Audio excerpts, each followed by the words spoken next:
Hey everybody, welcome to DadsDen of Pop Culture. We're talking comic books today. And specifically, I wanted to take a look at the Cloak and Dagger miniseries from 1983. Spread this out a little bit here. 4 issues.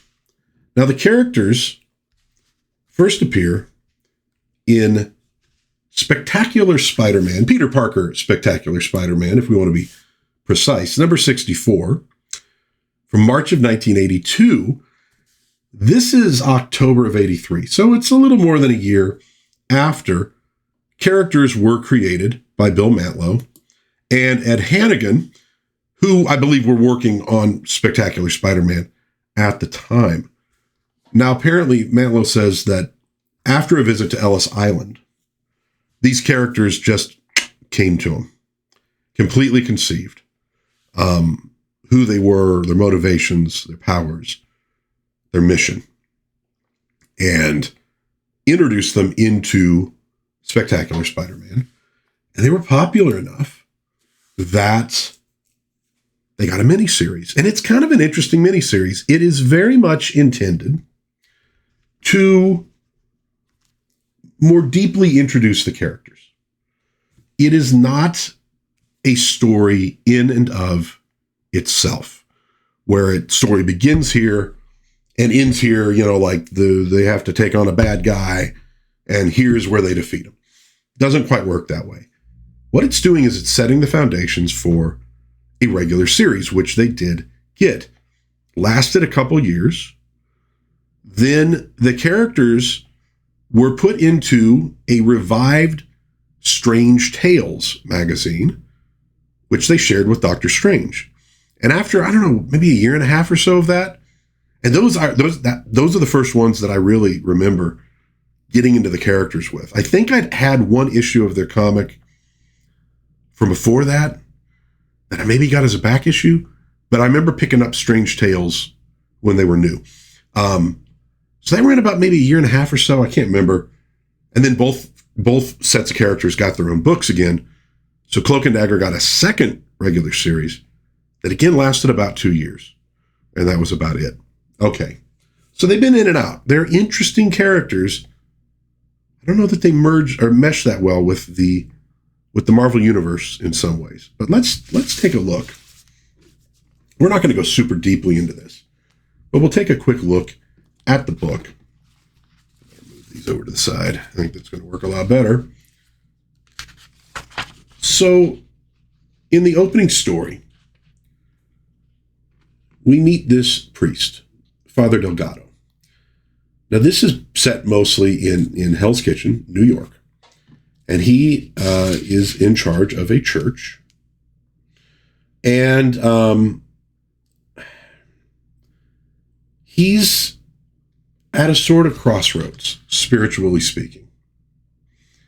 He sees all the evil. He wants to help. He doesn't know what to do. He feels powerless. He goes back to his church and prays. And who appears before him? Cloak and Dagger. Now, the art in this miniseries is done by Rick Leonardi, inks by Terry Austin, and it's pretty gorgeous. It really, really, really is. I like the effect of the light. Such an interesting pairing of characters. And so he's of course shocked by seeing this. And they kind of seek, safety, a place that they can get away from things. And they tell very quickly their story. Oh, look at that art. I love that.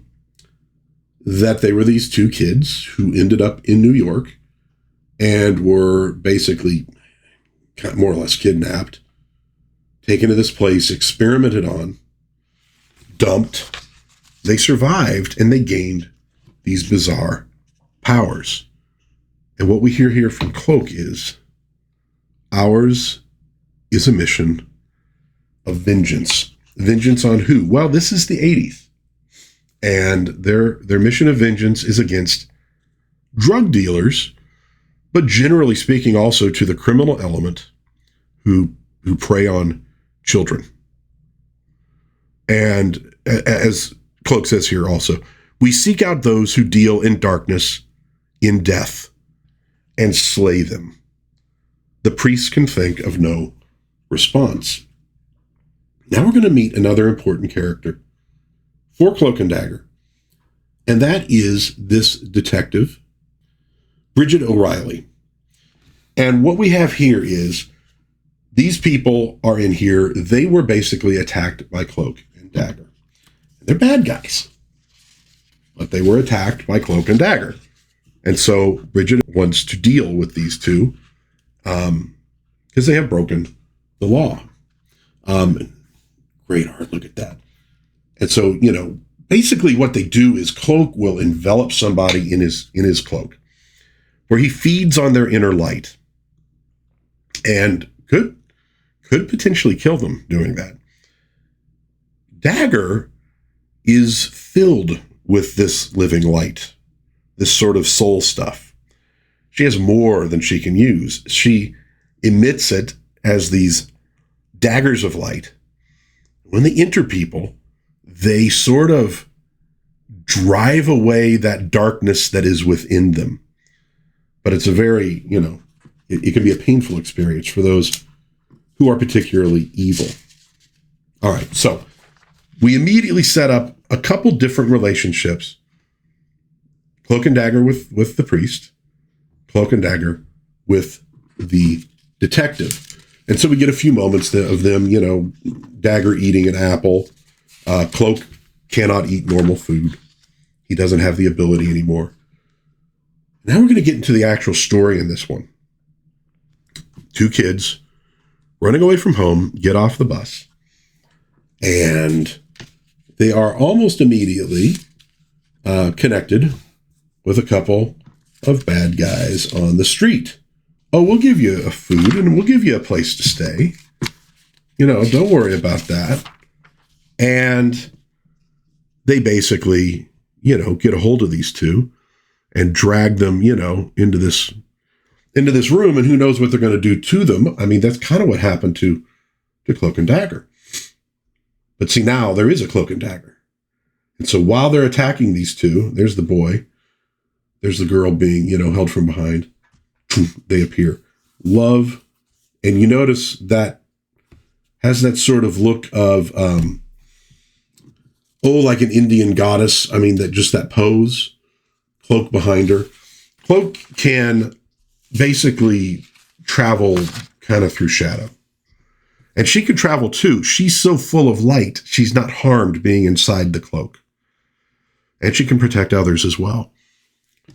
So they go at it. We get this fight. Here we see a person who was brought inside the cloak. No. And he's like sort of foaming at the mouth. It's icy cold in there. So maybe that's more like you could see his breath, but they're in a bad space and they start opening fire. Now the bullets can go into Cloak's cloak and they just sort of disappear there. It's like this extra dimensional realm of shadow within his cloak.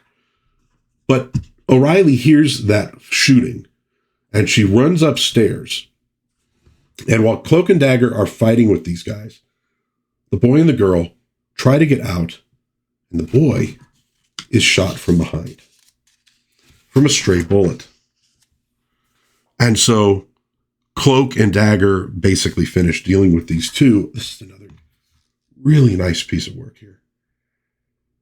Great use of color.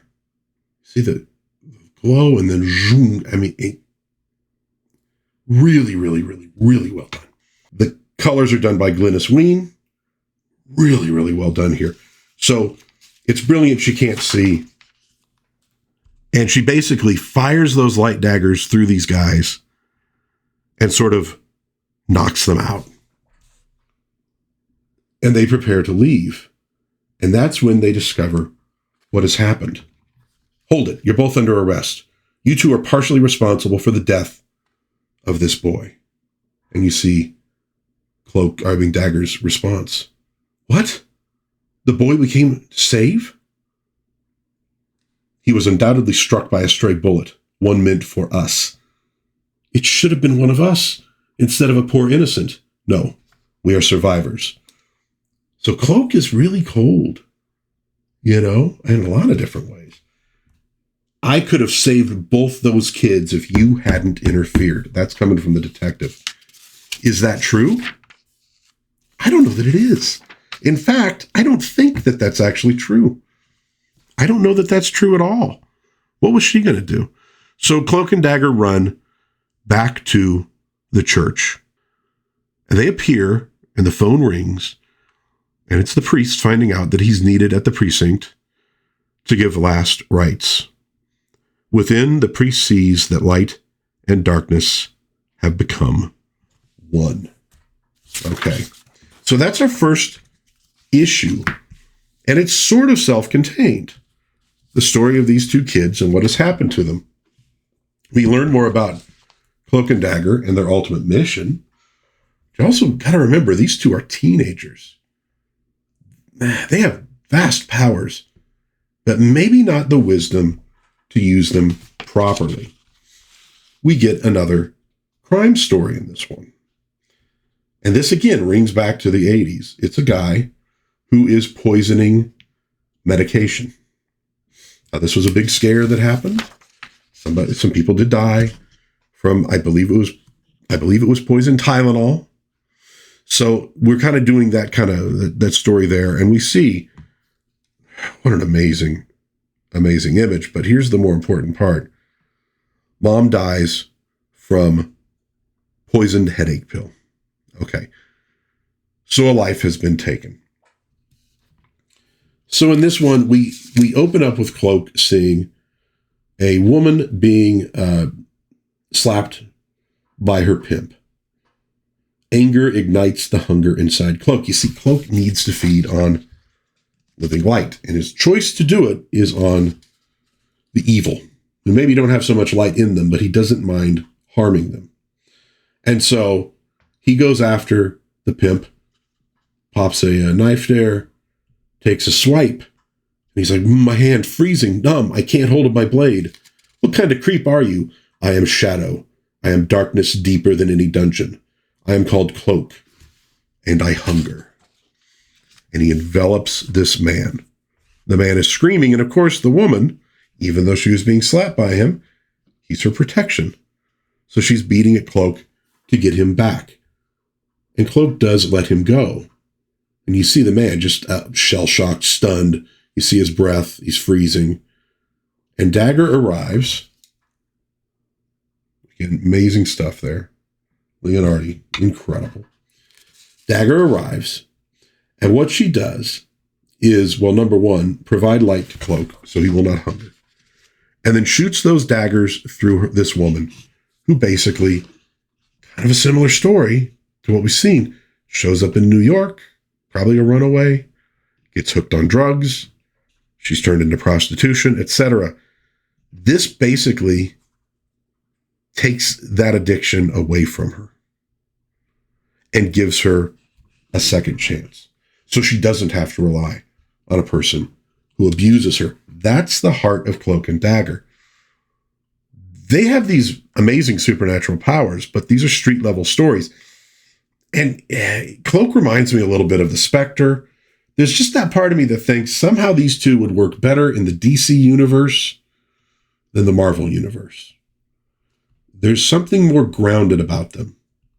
Although obviously Marvel was moving in that direction. We're in the period where Frank Miller had already started writing Daredevil. The Punisher is becoming more prominent. We're heading towards the end of the Bronze Age. We're just a couple years away from the end of the Bronze Age and the beginning of either the Modern or Copper Age, whichever one you want to call it.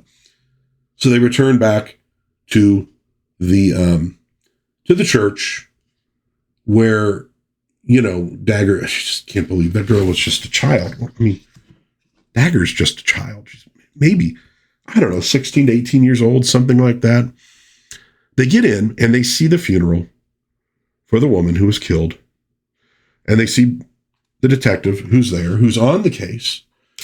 The priest, Father Delgado, is asking, why are you here? And she's like, well, maybe I just needed to see this one more time to really kind of get determined to deal with this. And Dagger, of course, her heart goes out. And she wonders, does she have enough light to bring the woman back? And she tries. She tries. Again, great color job. Well, of course, it does not work. She does not have the power to do that. All right. We see the guy one more time doing more of what he's doing. He's killed several people by this time. We see Detective Bridget O'Reilly and Cloak and Dagger appear before her. They've got to talk to her because they want to do something about this particular crime. And, she's like, I ought to be arresting you too. And it's sort of like, but, you really can't. So why don't you work with us instead? Maybe it would make more sense. And she decides to. And she kind of lets them in on a lead for where this guy will probably strike next. They think they know who it is. It's a guy who worked at several pharmacies. He was fired from all of them. They think he wants revenge, and he's doing it this way. And this is the next place he's hitting. And he's hitting it right then and there when Cloak and Dagger appear. And Dagger, children's aspirin? You would poison children? Children? Okay. These two are about protecting children more than almost anything. So she goes nuts and, I think actually slaps him rather than uses a dagger on him because she's just so angry. He grabs a sawed-off shotgun that the pharmacist, remember he used to work there, had behind the counter. Now, here's Bridget O'Reilly arriving going, oh, God, I should have known they were going to be able to get here quicker than I am. So they're locked in this battle, blows out the window. She rushes in and basically rushes in to see Cloak envelop this man inside of his cloak. And she tries to grab his hand. She tries to pull him out. Give him back, Cloak. Give him back. The coldness spreads up the detective's arms, and she realizes that whatever dragged Dwayne Hellman inside that cape is waiting to consume her too. And even Dagger tries to help. She's like, you can't. But he can't resist. This is sort of his own addiction. It's the only way he could feed. It's difficult for him to give somebody back. And Bridget O'Reilly says, whatever else he was, Dwayne Hellman was a man, and I want him back. That may not be possible. Okay. So we're getting a little deeper into who Cloak and Dagger are, what they can do, what drives them.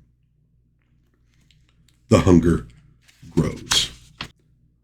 Well, this issue opens with Cloak having fled out of shame. Shame that he must feed off of Dagger's light.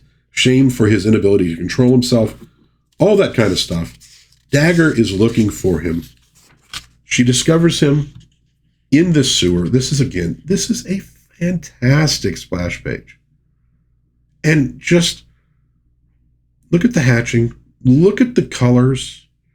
Flat colors. But see, when you have that kind of hatching work, of ink work, that's all you need are flat colors. When you try to do three-dimensional colors with that kind of ink work, you tend to lose the detail. So she finds him for a moment. I don't want to live off your light any longer. And she's like, but Cloak, I know you need to consume living light to keep your darkness in check. I've got enough to spare. I'll gladly give you all my light to keep you from feeding on others. But as she draws nearer, he starts pulling away. She says, but the fact that man we hunted was a killer didn't give you the right to swallow him. I know why you took him, Cloak, to stop him from killing, from poisoning people. But now our duty is to bring him to justice. Justice. See, Cloak's about vengeance more than justice.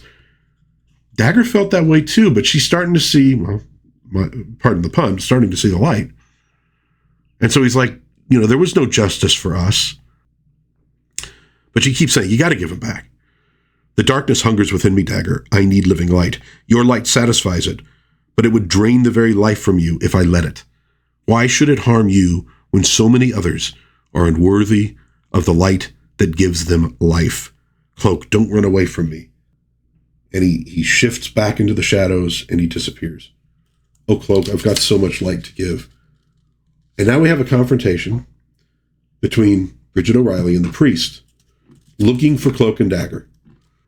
She tells him, what happened last night, seeing the man enveloped by Cloak, etc. She's going to hunt him down. She has silver bullets. He's like, silver bullets? Look, I don't know what else to do.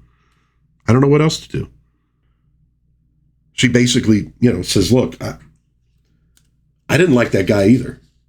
But, we can't be a nation of vigilantes. We have to have a justice system. I've got to do my job. And as she leaves, Dagger arrives and she's very weak. And what we learn is she's been sending her light out, just firing out into nothingness so we can find Cloak. It's almost like a contained system, and it does find him. But maybe she sent out too much light. She's becoming weak. But here she does it again.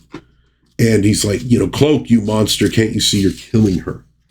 We see the priest, seeing Dagger as the victim of Cloak, maybe wanting to save her, maybe wanting something more. That's going to come up in the regular series. Cloak, meanwhile, down, underneath the city, finds these people who live in the sewers, takes away their fire for just a moment. They react very badly to that. And then the light from Dagger reaches him, and he realizes he must leave these people their light. He must go back to Dagger. Well, the priest at that point is carrying Dagger out to a taxi to get her to a hospital. Bridget O'Reilly sees it. She goes, aha, I knew he knew more about those two.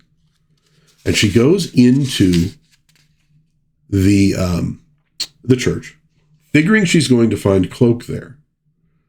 But she hears noises, so she hides in one of the confessional booths. And this gang of kids comes in. They're going to maybe rob the place. And then Cloak, in fact, does show up. And that's bad news for them. And he smacks one of these kids, and he falls in front of the confessional booth so Bridget O'Reilly can't get out. All she can do is watch as Cloak fights them. And, of course, these kids do not have a chance. One of them grabs this gold crucifix, your presence here has already defiled this church. Would you now defile its symbols? And the guy, of course, would. And all of a sudden, light comes through this stained glass window. And it takes Cloak's attention away. And the guy hits him from behind. He goes, what do you know? There's something solid under all that cape after all. Something that can be hit. And at that point, Cloak actually pushes the guy who's blocking the confessional away. And Bridget O'Reilly emerges. You're under arrest. A cop? I can deal with. And he opens fire. And she opens fire as well. But the crook's bullet goes into Cloak's shadow. And she's like, he fired at me at point blank range. There was no way he could have missed. Well, basically, your life was just saved by Cloak. What did you do to his bullets? What kind of a man are you? I am not a man, detective. I am merely a being who exists from one day to the next, locked in a struggle between hunger and appeasing that hunger. But I have learned that if I am ever to again be a man, that hunger must be denied. And he opens the cloak of darkness, and that poisoner, the psycho killer, falls out, still alive, but not doing well. Meanwhile, Dagger is at the hospital, and she's in trouble. May the Lord help her. The only one who can save that child is a creature who is himself consumed by darkness. Okay. Now we're getting the final issue of this miniseries. And it's going to tell us the origin of Cloak and Dagger. We begin with Detective O'Reilly in the cloak showing up at the hospital. And essentially, He's absorbed so much of her light, he needs to give some of it back to her, or she might, in fact, perish. And she does. He does. So remember, though, this is painful to Cloak. This is his sustenance. He needs it to live. It's not really a choice. He needs it to live. It's just that when he does it, there's something else going on inside him. And that's going to be explored in the regular series and subsequent series as well. So having saved her, he envelops her and the priest and the detective in his cloak. Remember, they're protected by her light. And they show up back at the church. And now we're going to get the full origin of Cloak and Dagger. Dagger, Tandy Bowen, was a rich girl living in Ohio. She had a mother who was a model who paid pretty much zero attention to her.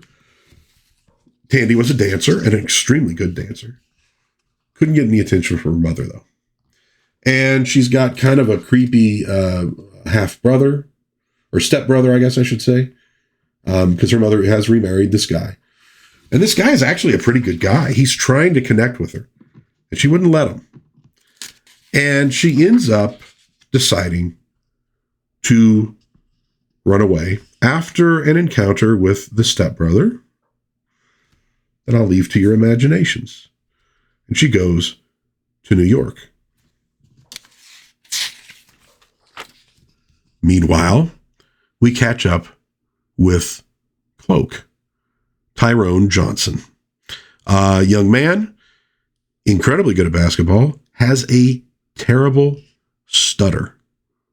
And so they're saying, well, is he failing school? No, he's not. He's not failing school, but he has so much trouble connecting with anybody, because of the stutter. He's sort of, he's kind of an introvert because of that. And he does have this one friend, and they're walking, home from school, basically. And they see this robbery in process. And this one guy gets shot. And they freak out. We got to get out of here. And they start running. And as a result, this police officer shoots one of the kids running. Now, that's generally not what police officers do, but this guy, not a particularly good police officer, and ends up shooting his best friend. And Tyrone keeps on running and ends up in New York, and it is there that he ends up meeting Dagger, helps her out of a tough spot. And so she buys him something to eat. She's got some money, although obviously they're not going to have much money. And they need a place to stay. And that kind of takes us full circle to the first issue with those two kids arriving in New York, needing a place to stay, and being taken in by a couple of friendly guys on the street. They take him to this boat, and Tyrone gets knocked out. She kind of gets captured, forced onto the boat, and they're taken to Ellis Island. Do you remember I said that is where Bill Mantlo conceived of these characters?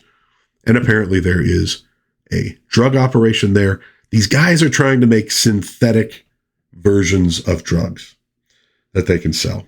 So they don't have to smuggle them. They can just make them on site. And they're experimenting on all these different teenagers with these drugs. Well, Tyrone and Tandy are injected, but they manage to escape into the river while they're being fired at. And they manage, to swim away a bit, but they're not going to make it. And you see Tyrone there, dark. Everything's gone dark as night. There's no river, no Tandy, nothing. Just darkness all around me. Lord, help me. Don't let me die in darkness. Then the light broke through. Tandy, glowing like a star. He finds her because she starts glowing with that light. And they do manage to get to shore. They get back to these streets and they feel weird. And he feels this hunger inside of him. He says something that felt like it was feeding on my soul. He caught sight of himself in a shop window. Oh my God, there ain't nothing there but shadow. No. And he grabs this long sort of, cloak that's there. Just discarded cloth. It's not even really a cape or a cloak. And he wraps it around him. And he has now become Cloak. And she discovers her light powers as well. Ty, what's happened to us? And this is interesting now. It must have been the drug, Tandy. Somehow it changed us. Made us Cloak and Dagger. And that's them in the present time. But you notice, no stutter. Cloak doesn't stutter. Tyrone stutters. But when he's become Cloak, the stutter's gone. Interesting. And that's how they tell their story to these two people. So you became vigilantes, using your powers to fight crime.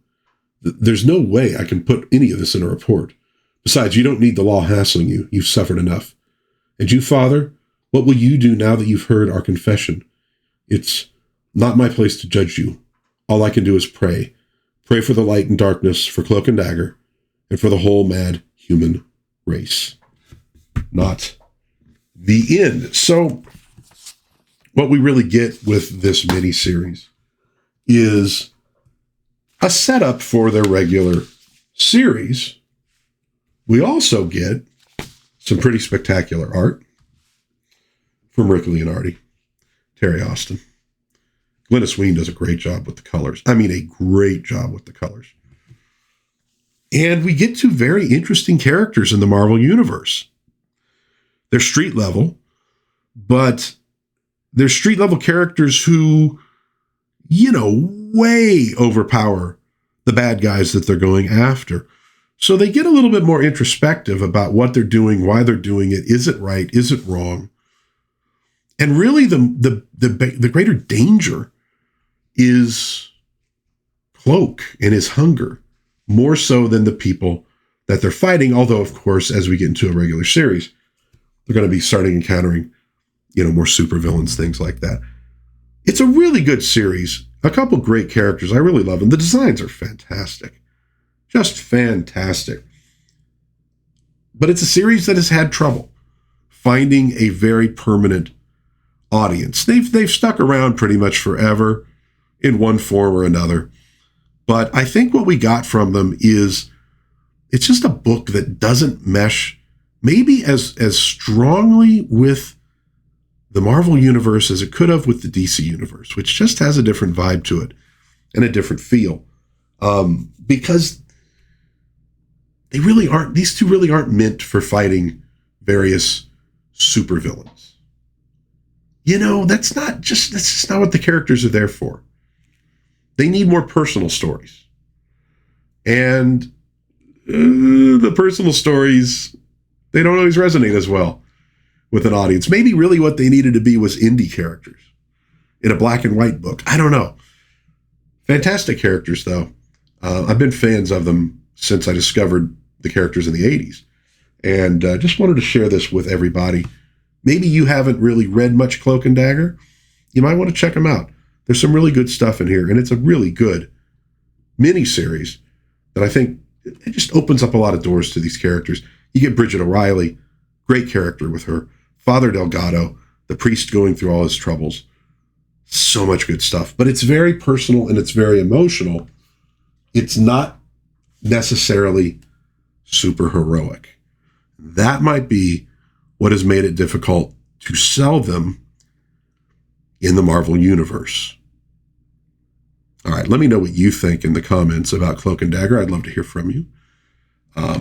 If you enjoyed this little video, please give it a like, maybe subscribe, maybe share with some friends. We do a lot of comic book videos on this channel, but we do other stuff as well. Books, movies, TV, toys, etc. So, check out the other stuff I got there. Like I said, maybe subscribe, share with a friend. But in the meantime, God bless everybody. Please be kind to one another. Have a little bit of fun out there. Read some Cloak and Dagger. And I will see you again hopefully soon in Dad's Den of Pop Culture. Bye-bye.